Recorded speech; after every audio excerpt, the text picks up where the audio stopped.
पानीपत का तीसरा युद्ध अहमद शाह अब्दाली और मराठा सेनापति सदाशिवराव भाऊ के बीच 14 जनवरी 1761 को वर्तमान पानीपत के मैदान में हुआ, जो वर्तमान समय में हरियाणा में है।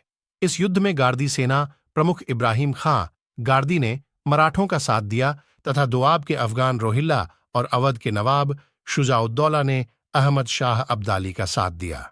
उस वक्त मराठों के पास उत्तर भारत में दिल्ली ही धनापूर्ति का एकमात्र साधन थी, परंतु बाद में अब्दाली को रोकने के लिए यमुना नदी के पहले उन्होंने एक सेना तैयार की थी, परंतु अहमद शाह ने नदी पार कर ली।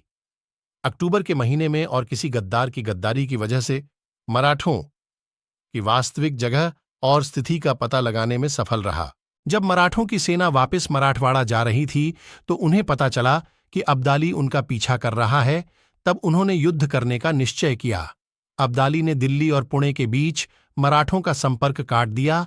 मराठों ने भी अब्दाली का संपर्क काबुल से काट दिया।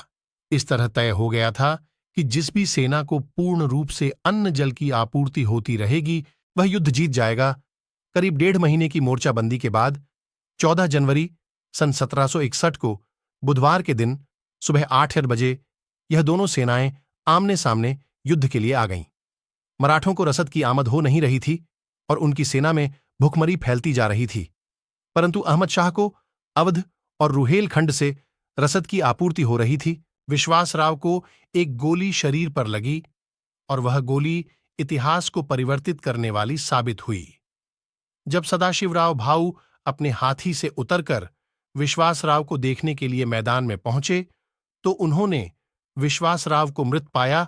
इधर जब बाकी मराठा सरदारों ने देखा कि सदाशिवराव भाऊ अपने हाथी पर नहीं है तो पूरी सेना में हड़कंप मच गया, जिससे सेना का कमान न होने के कारण पूरी सेना में अफरा तफरी मच गई और सारे सैनिक भागने लगे।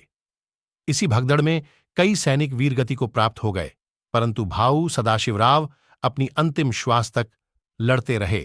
इस युद्ध में शाम तक आते आते पूरी मराठा सेना खत्म हो गई।